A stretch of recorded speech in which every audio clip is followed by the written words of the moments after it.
Bueno, este es un tema que nos interesa a todos, es un tema que tiene bastante actualidad, cada vez tenemos la sensación de que vemos más pacientes con alergia a la proteína de leche de vaca y especialmente de expresión gastrointestinal, cuya principal mecanismo de acción es no IgE mediado.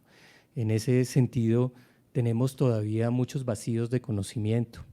Realmente tenemos que iniciar ante un paciente que nos presenta un cuadro con sospecha de alergia a la proteína de leche de vaca, ya una dieta de eliminación, en qué momento la instauramos, cuánto vamos a dejar esa dieta de eliminación, en qué momento debemos considerar un reto, debemos hacerlo en qué tipo de protocolo o con qué tipo de mecanismos en relación a qué fórmula utilizar, debe incluir lactosa, no debe incluir lactosa. No conocemos incluso mucho de la fisiopatología de la alergia a la proteína de leche de vaca no IgE mediada, todavía tenemos muchos gaps, muchos baches en relación a eso.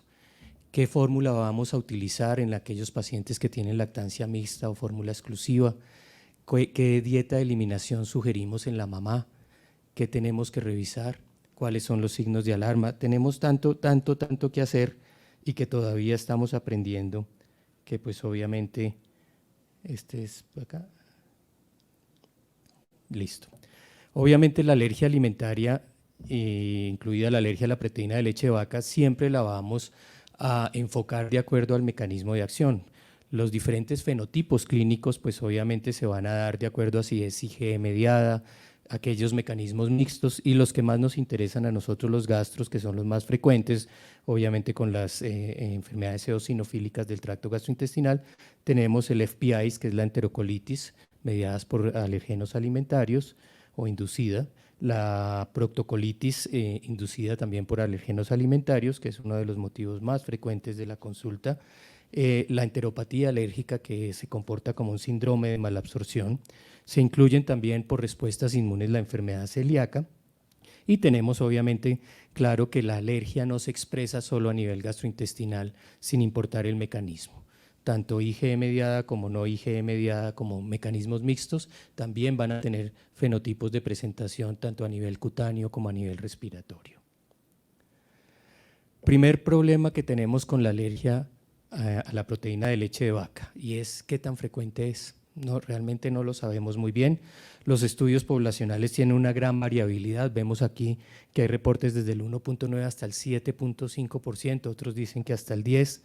La prevalencia estimada en países desarrollados es 2 al 3%. Sin embargo, esto refleja más las alergias IgE mediadas.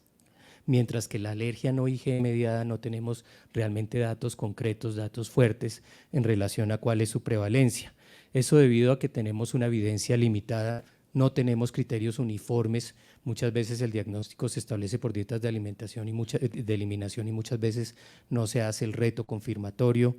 Muchos de los estudios en relación a prevalencia de alergia se hacen estudios poblacionales midiendo pruebas de alergia, sea por IgEs o sea por PRIC-test. Entonces tenemos realmente una falta de conocimiento en este sentido. Tenemos alergia a la proteína de leche de vaca bajo lactancia materna exclusiva, claro que sí.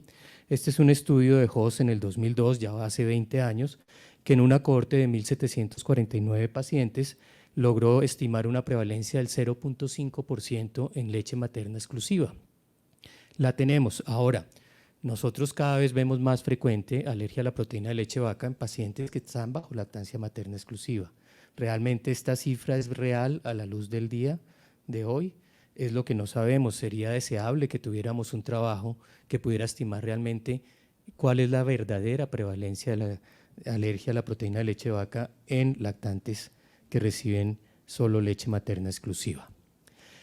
Tratando de responder esta pregunta, en el 2015 Shoemaker, basado en la cohorte de Europrevalencia o Europreval, intentó cuantificar cuál era la prevalencia de la alergia a la proteína de leche de vaca. Esto se hizo una encuesta a cuidadores de 12.049 niños, incluyó 9 países de Europa. Si los síntomas en la encuesta eran sugestivos de alergia a la proteína de leche de vaca, se incluyeron para hacer la prueba de doble ciego placebo controlado para hacer el diagnóstico. Se escogió 359 niños, es decir, el 2.9% de la cohorte, y solamente el 69% completaron el protocolo de la prueba de doble ciego placebo controlado. Es decir, aquí ya tenemos un 30% de pacientes con dificultad para completarlo. Y ya con eso ya tenemos, obviamente, un desvío de lo que sería la cifra verdadera de la prevalencia. Se diagnosticó alergia a la proteína de leche de vaca en 55 niños basados en esta prueba, es decir, el 0.74% de la cohorte. 13 niños de estos 55, el 23.6%, eran sugestivos de tener una alergia no IgE mediada, puesto que todas las pruebas que se hicieron para IgE eran negativas. Sin embargo, en este trabajo llamó la atención que en 5 países del estudio no se reportó alergia a la proteína de leche de vaca no IgE mediada, lo cual pues genera muchas dudas respecto a los resultados. Es por ello que la profesora Silvit Colesco envía una carta al editor analizando qué fue lo que pasó con este trabajo. Primero, pues la encuesta probablemente a cuidadores investigando los síntomas sugestivos de alergia a la proteína de leche de vaca podía llevar a un riesgo de selección, no era muy sensible como para poder seleccionar adecuadamente estos pacientes. Segundo, 5 países que no reportan alergia no IgE mediada pues, sugiere una falta de sensibilidad en la búsqueda de estos casos. Y pues obviamente hay dificultades en el proceso diagnóstico reportados en los diferentes países y lo más importante es que tenemos una altísima posibilidad de subregistro de estas alergias no IgE mediadas. Este es un trabajo que publiqué el año pasado en la Revista Colombiana de Gastroenterología, tratando de enfocar 3 aspectos principales. Uno, averiguar la prevalencia. Otro, el análisis de las historias clínicas de todos los pacienticos que pude atender durante 9 años y obviamente establecer unos costos directos en relación al manejo de estos pacientes, pues con mi maestría me interesa también averiguar esa parte. Y por último, hice una encuesta de los pacientes que había atendido para ver cómo iban, una encuesta telefónica, que si seguían pues con algún síntoma gastrointestinal, si seguían obviamente restringiendo algún alimento, si necesitaban algún medicamento y en salud cómo estaban. Para la evaluación de la prevalencia me dirigí a las tablas dinámicas del RIPS, analizando por diferentes años, cogí desde el 2015 al 2019, no incluí el 2020, por obvias razones de la pandemia, se sesgó mucho toda la parte de lo que era la frecuencia de las consultas. Obtuve una prevalencia para la población general del 0.02%, pero si ustedes se dan cuenta, la rojita y azul clarita son las poblaciones menores de 5 años, que son las más frecuentes. Ahí tenemos una prevalencia del 0.074%. Sin embargo, hay que tener en cuenta que hay un subregistro en el RIPS. El Observatorio Nacional evidenció para el 2010 que más o menos teníamos un registro del 50% para las enfermedades no transmisibles. Entonces hice un ajuste multiplicado por 2 de esta prevalencia. Sin embargo, hay un problema más para establecer y es que no tenemos datos por subdiagnóstico. Y en este país no hay ningún trabajo que nos diga qué tanto estamos subdiagnosticando estos problemas.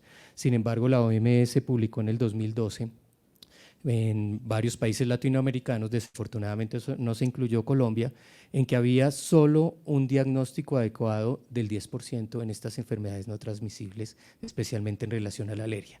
O sea, tendríamos un factor de un 90% que tendríamos que sumar. Es decir, a pesar de mi esfuerzo, todavía seguimos sin conocer la verdadera prevalencia de la alergia alimentaria gastrointestinal. Obviamente, con el código K522, que es el del RIPS, quedan muchos pacientes por fuera, pues no todos los clasifican con ese código, pero pues es un esfuerzo y tenemos que seguir trabajando por ello. Dentro de las características importantes de estos pacientes, yo atendí 7.471 pacientes en ese horizonte temporal de 9 años. Por el código 610 seleccioné 757 pacientes, de los cuales realmente 472 llenaron el criterio de inclusión y exclusión, es decir, quedaron 200 y pico de pacientes por fuera por pérdidas de seguimiento, porque no se pudo hacer la comprobación por la eliminación reto. Sin embargo, pues es llamativo que que muchos de estos pacientes probablemente sí eran alérgicos, pero no se pudo documentar. Realmente no hay una diferenciación importante en relación al género. El fenotipo clínico más frecuente en mi caso fue la proctocolitis con casi el 60% de los pacientes, y un 14% adicional eran trastornos gastrointestinales funcionales como la enfermedad por reflujo, constipación o también la diarrea funcional, asociados obviamente a alergia a la proteína de leche de vaca. Es importantísimo hablar de alergia porque tiene para el sistema una carga económica muy importante. Y no solo en relación a costos directos por atención hospitalarias, por ingresos, sino también a costos indirectos cuando hablamos de que la persona alérgica o los padres de niños alérgicos empiezan a tener una baja productividad, es decir, por ausentismo, tienen que estar en la hospitalización del niño y obviamente pues la mortalidad, unos costos por mortalidad importantes. Pero también afecta mucho la calidad de vida de los pacientes. Cuando pensamos cómo un paciente alérgico tiene que dedicarse a hacer mercado y que cada etiqueta la tiene que leer, eso realmente significa un desgaste. Y nadie tiene en cuenta estos costos inherentes, que son costos intangibles, pero que tienen que ver con eso. Para esta época del año 2007 se estimaba que entre 150 a 200 personas morían por anafilaxia inducida por alimentos en Estados Unidos. Los costos totales son de 510 millones y los costos directos son de 340 millones de dólares para ese año, y se representaba básicamente por las consultas. O sea, es un motivo de consulta muy frecuente y de seguimiento de la consulta muy frecuente. Este estudio reportó o incluyó una población importante pediátrica, más o menos casi la mitad de toda la población que se había analizado. Y también las alergias no IgE mediadas afectan la calidad de vida. Este reporte de 123 niños que pues tenían una edad media de más o menos 20 meses demostró cómo había un índice de calidad de vida muy bajo, particularmente del 57, para actividades diarias, y un índice también que afectaba por preocupación. ¿Qué le va a pasar a mi hijo en relación a este problema de la alergia alimentaria? Es más, comparada la alergia no IgE mediada con enfermedades como la anemia de células falciformes o los pacienticos con falla intestinal, se reportó que estos pacientes con alergia no IgE mediada tenían peores scores en relación a actividad física, a situación emocional y a preocupación. Bueno, ya entrando a manteles, entonces aquí les traigo, pasando a mantelitos, les traigo este caso clínico. Esta es una nena que me consulta en mi centro. En mi centro es un centro nivel 2 de atención, obviamente pues por eso en las estadísticas no tenemos una frecuencia de FPIs tan alta. Yo sé que aquí, por ejemplo, en la Fundación Santa Fe van a haber FPIs con más frecuencia de la que yo la veo, pero pues estos son los casitos que me llegan a mí. Esta paciente tiene 1 mes y 1 semana de vida. Inicia con deposiciones con sangre e irritabilidad sin ningún otro síntoma. Es una paciente que come bien, que la mamá la ve bien, está bajo una lactancia materna exclusiva.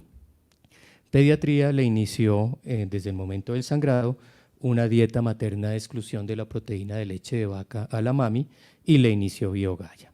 Antecedentes relevantes: fue un parto por cesárea, adecuado para su edad gestacional, y iniciaron una alimentación con fórmula estándar de inicio en el primer día de vida, y luego sí continuaron con la lactancia materna. Hay historia familiar de padres con alergia. Nutricionalmente era una paciente que incluso había ganado un peso por encima del que pues esperamos para su edad, la talla adecuada, un examen físico perfecto, un ano normal. ¿Qué diagnóstico consideramos ahí? Es una proctocolitis inducida por los alergenos alimentarios, es una colitis infecciosa, es una colitis neonatal transitoria. Se estima que en los diferentes reportes el 60% de los pacientes que llegan con sangrado son por proctocolitis. Sin embargo, cuando uno se va a la revisión de la literatura, hay una gran variabilidad, y reportes de una revisión muy interesante que hizo la doctora Ana Novak del Monte Sinaí de Nueva York reporta que hasta el 20% de pacientes con lactancia materna exclusiva resuelven la colitis sin necesidad de dieta. Es decir, puede ser una colitis neonatal transitoria que no tenemos ni siquiera explicación de por qué sucede. No sabemos cuáles son los mecanismos, pero sí en la consulta vemos frecuentemente ese tipo de casos de pacientes que entraron a dieta de eliminación, mejoraron rápido, uno les hace el reto y siguen bien. Era un proceso transitorio, era un proceso que probablemente no tenía ninguna relación con esto. En la caracterización de mis pacientes, pues estos son pacientes en general que vi son lactantes, el 75% eran antes del año. Es llamativo el parto por cesárea en este tipo de pacientes de alergia. El 60% de los pacientes con proctocolitis habían tenido parto por cesárea y en los trastornos gastrointestinales funcionales asociados a alergia el 72%. Todavía tenemos una altísima frecuencia de fórmulas infantiles en las salas de maternidad. El 61% recibió la fórmula infantil estándar con proteína de leche de vaca. La lactancia materna exclusiva al momento del diagnóstico era del 30%. Hay reportes que dicen que más o menos es más alto, es del 60%. Sin embargo, yo creo que esto lo discutí más, es porque en nuestro país todavía tenemos en las encuestas de salud y nutrición unas tasas de lactancia materna bajas. Eso significa que probablemente ese reporte en mi caso, en mi análisis, dio más bajo por eso. Definitivamente el alergeno principal en pediatría es la proteína de leche de vaca. Coexistencia de otras enfermedades como la dermatitis atópica en un 13.6%, asma 3.6%, cotejando con un reporte que hizo el doctor Vera en el 2013 de 40 pacienticos aproximadamente con proctocolitis. Él reportaba coexistencia de enfermedades alérgicas más o menos en el 30%. En mi caso fue más bajo. Probablemente era por el desarrollo. Después, cuando hice la encuesta, más o menos el 25% ya tenían coexistencia en niños que habían progresado a través del tiempo en su alergia. Lo que sí es claro es que el antecedente familiar de alergia es bien frecuente, es del 64%. Ahora, ¿por qué se presenta la alergia en la lactancia materna exclusiva? Como decía, hasta el 60% de los casos se reportan en proctocolitis con lactancia materna exclusiva. El 20% tienen coexistencia de atopía y obviamente no solo la proteína de leche de vaca es el único alergeno implicado. Se han descrito reacciones cruzadas a la ingesta materna de soya, de huevo, de maíz, de trigo o gluten. Entonces, pues, aunque no son los alergenos frecuentes, muchas veces sugieren también considerarlos. Hay que entender que en la leche humana tenemos proteínas que son homólogas de las proteínas de leche de vaca y otras que son heterólogas, especialmente la heteróloga principal es la beta-lactoglobulina. Esa no la tenemos en la leche humana. Puede incorporarse cuando la madre consume proteína de leche de vaca en su dieta. Y usualmente esta transferencia de estas proteínas o fragmentos proteicos puede ser a nivel transcelular o paracelular. La vía paracelular no es tan importante en las personas sanas porque estas uniones estrechas pues no permiten el paso obviamente de péptidos de bajo peso molecular íntegros. Usualmente son fragmentos proteicos y en la hidrólisis de estos fragmentos las epítopes inmunogénicas muchas veces ya se han destruido. Pero tenemos el caso de madres obesas, de madres con enfermedades alérgicas, de madres con enfermedades que aumentan la permeabilidad intestinal y permiten ese paso paracelular. Sin embargo, la vía principal de la transferencia de estos alergenos alimentarios es transcelular y estas llegan a las células presentadoras de antígeno y muchas veces estas proteínas que pasaron íntegras o a través de estas células llegan obviamente a las células de la glándula mamaria, a los lactocitos y obviamente son incorporados en la leche materna. Importantísimo, las inmunoglobulinas A. Cuando una madre está consumiendo una dieta normal, en su lactancia va a producir inmunoglobulinas A través y que se van a también a secretar en la leche materna. Y se ha visto que la presencia de inmunoglobulinas A en la leche materna es un factor protector. Las dietas de eliminación en la lactancia para prevenir que el hijo sea alérgico lleva una disminución en la producción de estas inmunoglobulinas A y se ha visto una mayor correlación con la presencia de alergia a la proteína de leche de vaca. Y el principal factor es ese uso de fórmula con proteína de leche de vaca por única vez porque el niño va a hacer hipoglicemia en el contexto de la maternidad, y ese niño entra en una lactancia exclusiva, no se vuelve a usar la fórmula, porque se ha visto que si el niño continúa con la fórmula es menos probable que desarrolle la alergia, pero si la usó una vez no la vuelve a usar y vuelve y recibe la fórmula a los 4 meses, ahí es donde viene el factor sensibilizador. Bueno, ¿qué le haríamos a este paciente?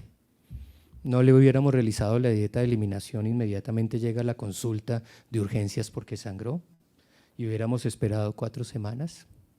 Hay ciertos autores, como traigo en esta referencia, que ya están proponiendo un manejo y un enfoque un poco diferente en relación a esto. Yo siempre les digo a los pacientes con proctocolitis, que en general no están comprometidos, es decir, se ven bien, es tranquilizar a los padres para poder tomar esta conducta. Y siempre les digo, si ustedes no vieran el popó del niño, ¿ustedes piensan que su hijo está enfermo? Y lo primero que responden los padres, no, él está perfecto, lo que pasa es que mire, doctor, está con sangre. Entonces ahí es donde tenemos que tranquilizar eso, decirle, mire cómo está, que está comiendo, está creciendo incluso por encima. Esta puede ser una posibilidad que vamos a desarrollar más adelante en la conferencia. Hay que revisar la adherencia a la dieta de eliminación en caso de que se instauró. Puede haber obviamente factores contaminantes de la dieta por comer de restaurante, pedidos, alimentos procesados. Ante no la respuesta, podríamos sugerir una dieta de eliminación ampliada, también tiene mucha controversia, sin embargo, pues hay algunas publicaciones que lo soportan. Una pregunta que me hago después de haber analizado este caso es, ¿debí haber realizado o se deben realizar IGS específicas para proteína de leche de vaca o prick test en este paciente? Es un paciente con proctocolitis, no es IgE mediada, ¿debemos hacerla? ¿Debemos aumentar el gasto público? No de rutina, pero si hay síntomas inmediatos, pacientes que al contacto con la proteína de leche de vaca hace pues obviamente vómito o hace expresión cutánea o tiene antecedentes de atopía, deberíamos considerarlas, dice la literatura. O sea que yo no las consideré en su momento, pero pues ahí aprendí un poquito. ¿Debemos suspender la lactancia materna en vista de que este paciente lleva 2 semanas de dieta de eliminación y sigue sangrando y cambia a fórmula hipoalergénica? No, lo que más tratan la literatura es de preservar la lactancia materna y sostenernos lo que más podamos con ella, a menos que el paciente empiece a presentar complicaciones. ¿Cuáles son las complicaciones de una proctocolitis? Básicamente la anemia por el sangrado crónico y persistente, o en algunos casos inflamatorios importantes, una tendencia a hipoalbuminemia. Bueno, este es un estudio finlandés del grupo de la doctora Isolauri, muy interesante, en el cual cogieron 40 niños. De esos 40 niños hicieron todos los estudios, tanto alergológicos, infecciosos y estudios endoscópicos, de los cuales solo llevaron al diagnóstico a una alergia a la proteína de leche de vaca, tanto por la prueba de eliminación reto, asociado también a pruebas de alergia, en un 18%. Es decir, el otro 82% de los niños no era alérgico a pesar de que tenían sangrado, tenían hematoquesia. Y lo que observaron a través del tiempo es que estos pacientes autolimitaban el sangrado. Ellos hicieron algo muy importante, y es que ellos aleatorizaron esta corte, estos 40 niños en 20 niños en dieta de eliminación y 20 que le dejaron con la dieta normal. Estuviera ya fuera con la madre o fuera recibiendo una formulita con proteína de leche de vaca. El tiempo de duración del sangrado fue el mismo en los dos grupos, o sea, se resolvió al mismo tiempo. Cuando ya a los grupos que tenían eliminación hicieron el reto, fue cuando lograron documentar. Los otros niños siguieron bien, pues obviamente era una colitis neonatal transitoria, o sea que tenemos que también pensar en eso.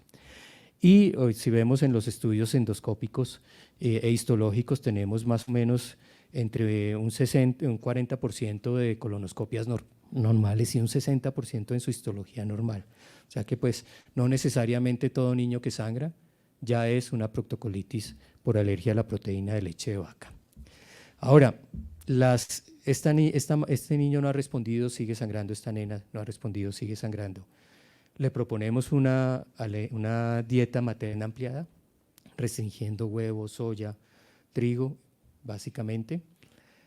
Las recomendaciones de la EPSCAN, en una publicación ya de 10 añitos, dice que puedes beneficiarse, pero que tenemos que ser muy vigilantes, obviamente, con la parte nutricional de la mamá. Aquí siempre tenemos que trabajar de una manera multidisciplinaria y en ese sentido siempre asociarnos con nutrición para que guíe a la mamá en estas dietas de eliminación que también son bastante hartas y que afectan la calidad de vida. Esta publicación más reciente de este grupo francés de Lyon también considera, pues obviamente, retirar algunos alergenos como soya, huevo, trigo, y ahí usan hasta el maní. Si uno lee publicaciones, hay otras que hablan del arroz. El profesor Dupont, por ejemplo, dice que durante el proceso diagnóstico sugiere retirar las carnes de res y ternera también por ese proceso, pero que una vez ya haces el proceso diagnóstico de eliminación reto, si no hay una IgE específica a la albúmina sérica bovina, pues no se justifica, puesto que la reacción cruzada no va a ser mayor al 20%. Ahora, en mayores de 3 años, pues obviamente no necesitamos fórmulas especiales. Con una buena asesoría nutricional se basa, pero en los menores sí podríamos usar fórmulas hipoalergénicas adaptadas. Bueno, siguiendo con este caso clínico, pasamos a hacerle la dieta materna ampliada. Yo le dejé el BioGaia que le había formulado a pediatría, sin embargo, a las 2 semanas seguía con la hematoquesia. Decidí en ese momento suspender lactancia materna por el riesgo hematológico. La dejé con una fórmula extensamente hidrolizada de caseína y en ese momento siguió sangrando al control. Le hice obviamente un análisis de la parte hematológica y ya teníamos una hemoglobina en 9, llamaba la atención una eosinofilia. Entonces decidí hacerle una colonoscopia. Estos son los hallazgos de la colonoscopia de la nena. Como ustedes se dan cuenta, las lesiones no son en toda la mucosa, son en parches. Y eso también dificulta el diagnóstico. A veces cuando se toman las biopsias no se toman del sitio de la lesión y salen normales y va a dar un resultado que también nos puede sesgar el análisis. En la histología este paciente pues tenía más de 60 eosinófilos en las diferentes muestras por campo de alto poder. Decidí cambiarle a una fórmula de aminoácidos. Ya llevábamos 6 semanas tratando de manejar la paciente, 2 por pediatría, 1 mes conmigo, y obviamente hay que tratar la anemia. ¿Ustedes en este caso le hubieran realizado la IgE específica en ese momento? O sea, supongamos que ya analizamos del tener antecedente de atopía y esto, pero ¿se lo hubieran realizado un prick test? Esa es una pregunta que también nos planteamos. Y el uso de fórmulas extensamente hidrolizadas para el diagnóstico en la dieta de eliminación versus aminoácidos. ¿Por qué esperarnos tanto? Un 10%. Obviamente tenemos un paciente bajo riesgo, solo un 10% en promedio reaccionan a las extensamente hidrolizadas. ¿Por qué no empezar con de aminoácidos? Todos responden, pero doctor, vale el doble, va a gastar completamente. Y el problema grande de esto es, ¿realmente es costo efectivo? Entonces, aquí en las recomendaciones de expertos del grupo colombiano, que ahí ven los autores, grandes colegas y muy juiciosos todos, ellos sí recomiendan en pacientes que tienen una manifestación no IgE mediada, pero que la evolución no es la adecuada, hacer IgEs específicas o prick test. De la alimentación complementaria también hablaron, eso ya está ahorita más que claro. ¿Y qué consideraciones usar para las fórmulas especiales como de aminoácidos? Pues obviamente presencia de anemia, eso ya lo lleva a uno a hacer el cambio de fórmula. Pero a mí me gustó esta publicación del grupo del profesor Espolidoro, nuestro presidente del APSCAN, con Moraes, que hicieron un estudio de costo-efectividad, obviamente basados en un modelo de decisión. El modelo de decisión se alimenta el computador con los costos, con los diferentes datos de prevalencia, con el tiempo de evolución de estos pacientes, con qué proporción mejoran, y se hace pues obviamente un análisis de costo-efectividad. Aquí tenemos todos los costos, aquí tenemos las características y los datos demográficos con los que alimentaron el modelo. Si tenemos abajo, tenemos el plano o la tabla de costo incremental, y si se dan cuenta, la nueva estrategia propuesta para usar fórmula de aminoácidos durante 2 a 4 semanas en los pacientes, así sean de bajo riesgo, es costo efectiva, es más, es dominante. Dominante significa que es más efectiva y resulta menos costosa, a pesar de que estamos usando una fórmula que el precio es mayor. Porque es que no siempre el precio es el indicador para esto, uno tiene que analizar las demás variables. Por eso estos asuntos, la pregunta en farmacoeconomía que nos hacemos es, ¿vale lo que cuesta? Y ahí es donde tenemos que tener en cuenta que si controlamos al paciente rápidamente, nos logramos un mes de pacientes respecto al grupo tradicional de control de síntomas, pues vamos a tener un ahorro importante. Esto es en reales para el tiempo de la publicación, que fue el 2020. Bueno, siguiendo con este casito clínico, tenemos obviamente que a las 2 semanas de fórmula de aminoácidos ya estaba sintomática. Logré reiniciarle la lactancia materna, o se la sugerí porque pues la mamá le había dado las recomendaciones de que tratara de mantener obviamente la extracción para que no fuera a perder su lactancia. Sin embargo, al tratar de reiniciar, la paciente otra vez hace hematoquesia. Por lo cual, pues obviamente aquí tenemos algún alergeno que no estaba claramente involucrado y lo dejamos con fórmula de aminoácidos. Sin embargo, al mes le cambié a extensamente hidrolizada. ¿Ustedes hubieran hecho eso? ¿Lo hubieran dejado con aminoácidos? ¿Será que me equivoqué? Bueno, hay artículos que dicen que en pacientes sin alto riesgo considerar el uso de aminoácidos para establecer y cambiar a extensamente hidrolizada, sobre todo por las posibilidades de inmunomodulación de esos pequeños péptidos. Perfecta, nunca se me comprometió. Bueno, ¿y cuándo consideran un nuevo reto? Acá dice que entre los 6 meses a 1 año, dependiendo de, obviamente, síntomas leves. Sin embargo, este artículo lo traigo en el reto. Este es un estudio de una cohorte israelí. Se le hizo el diagnóstico de esta cohorte a 21 niños, o sea, una prevalencia del 0.16%, más o menos estamos similar, pero ellos evaluaron estos pacientes a los 3 meses y sugirieron la reintroducción de la proteína de leche de vaca a esa edad. O sea, los pacienticos tenían más o menos 5 meses de edad, de desviación estándar más o menos 2. Lo llamativo es que el 78% de niños toleraron a los 5 meses la reintroducción de la proteína de leche de vaca. O sea, ¿debemos esperarnos tanto? Otra cosa que también dejo ahí para que la pensemos. Lo que les estoy trayendo no es absoluto, es para que analicemos a ver a qué verdad llegamos. Clarísimo, un niño de estos que tenía alergia a la proteína tenía un prick test positivo, sin embargo la familia no realizó dieta de eliminación y estaba bien. O sea, no necesariamente las pruebas de alergia IgE mediada, prick test o IgEs específicas ya implican un diagnóstico de alergia. Bueno, a esta paciente se le hizo su complementaria, la reté al 9º mes.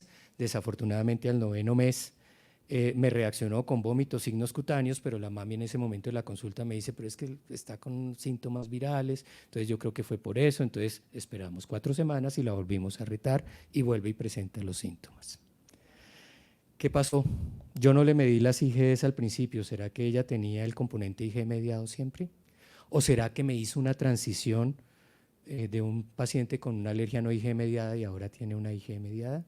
¿Qué va a pasar con ese paciente si hizo la transición? ¿El pronóstico cambia? ¿Va a ser esofagititis eosinofílica?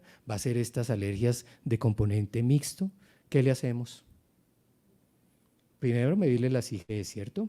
Entonces, este artículo lo traigo porque es un artículo turco que me pareció muy bonito, en el cual ellos desde el principio midieron IgEs en estos pacientes con proctocolitis, de los cuales documentaron 17 con IgEs positivas en el momento del diagnóstico. Y esto, pues obviamente es la coexistencia, lo llaman sensibilización, pero 7 hicieron transición a IgE. El pronóstico de ellos, pues los que no tenían IgE más o menos desarrollaron tolerancia a los 11 meses de edad en promedio, los que tenían sensibilización al mismo tiempo, o sea que realmente no cambia mucho, porque pues nosotros tenemos entendido que las alergias IgE mediadas se demoran más en desarrollar tolerancia, pero los que hicieron transición se demoraron hasta los 19 meses en promedio de una manera significativamente respecto a los otros grupos en desarrollar tolerancia. Entonces probablemente sí cambia el pronóstico cuando hacen transición. Pregunta todavía por resolver, la evidencia no es suficiente, pero ahí los dejo para que piensen trabajitos de investigación en estos contextos. Bueno, le medí las IgEs, le continué la fórmula. ¿Y cuándo le volvemos a hacer un nuevo reto a este paciente? Tiene 9 meses, lo reté a los 9 meses. ¿Por qué lo reto antes del año? Porque vi en el trabajo que hice y he visto a través de mi consulta que no hay que esperar tanto. Si un paciente no desarrolló un cuadro tan importante o lo logré controlar, tolera muy bien la alimentación complementaria, no hace alergias múltiples, probablemente vale la pena retarlo más temprano. Entonces, no necesariamente vamos a comprometer el paciente. Este paciente lo reté temprano, pero lo estabilicé rápido. Entonces, ahí lo importante es que podemos controlar nuestros pacientes. Bueno, ¿se le deben repetir IGS específicas previo al reto? Sí, eso sí lo dicen las guías cuando tenemos IGS positivas. Este reto, y si la IGS positiva es preferible, hacerlo en un ambiente controlado intrahospitalariamente. Y las estrategias para inducción de tolerancia, prevención primaria de la sensibilización inicial, básicamente en este caso evitar el uso de fórmulas con proteína de leche de vaca en maternidad, la secundaria de los disparadores de reacciones alérgicas, uso de antibióticos, estado de salud materno, bueno, todo lo que habló la doctora, y terciaria, pues obviamente el manejo de fórmulas. Este es un trabajo muy interesante que trató de explorar el desarrollo de tolerancia más temprano en los niños con alergia a la proteína de leche de vaca. Tiene el problema de que no fue cegado, no fue aleatorizado, entonces tienen defectos metodológicos que no permiten que estos resultados sean lo suficientemente poderosos. La escalera de la leche, que se usa mucho en IgE mediados, algunos pacientes también con alergias IgE, no IgE mediadas, pero de alto riesgo, se sugiere el uso de productos horneados, eso lo ven en esta revisión, es muy bonita, es del año 2018, muy bonita. Y por último, este grupo de la Universidad de Roma del Sagrado Corazón propone esto, dejar al paciente un mes antes de la dieta de eliminación, observarlo, puede que la reserve. Si no la resuelve, pues mirar si hay anemia y persiste la hematoquesia, entonces hacer una dieta ampliada. Si no hay anemia pero persiste la hematoquesia, hacer la dieta ampliada. Si la hematoquesia persiste, pues considerar obviamente una causa que no sea alérgica, o sea, investiguemos más. Si ya mejoró con la dieta ampliada, pues volver a retar, recae, es alérgico, no recae, el niño mejoró la hematoquesia, pues hombre, fue una situación que se mejoró. Y por el otro lado, pues también si no hay anemia, de acuerdo a si no hay presencia de hematoquesia, o si la hay, pues ahí vamos a mirar. Bueno, este es un casito bien interesante, es una propuesta como para que reevaluemos lo que estamos haciendo de acuerdo a las guías. Por último, entender que la alergia a la proteína de leche de vaca tiene un polimorfismo de presentación, no todos se presentan igual, tenemos que particularizar cada caso. En nuestra consulta vamos viendo cómo lo vamos manejando, siempre identificar los factores de riesgo, prevenir es lo más importante y por eso la conferencia anterior de Dianita es lo más claro para que siempre analicemos eso. Tenemos que hacer eliminación reto, o sea, si pongo al paciente en eliminación no mejora, hombre, retemos, diagnostiquemos porque probablemente estamos sobrediagnosticando y siempre vigilar la parte nutricional de estos pacientes. Muchas gracias.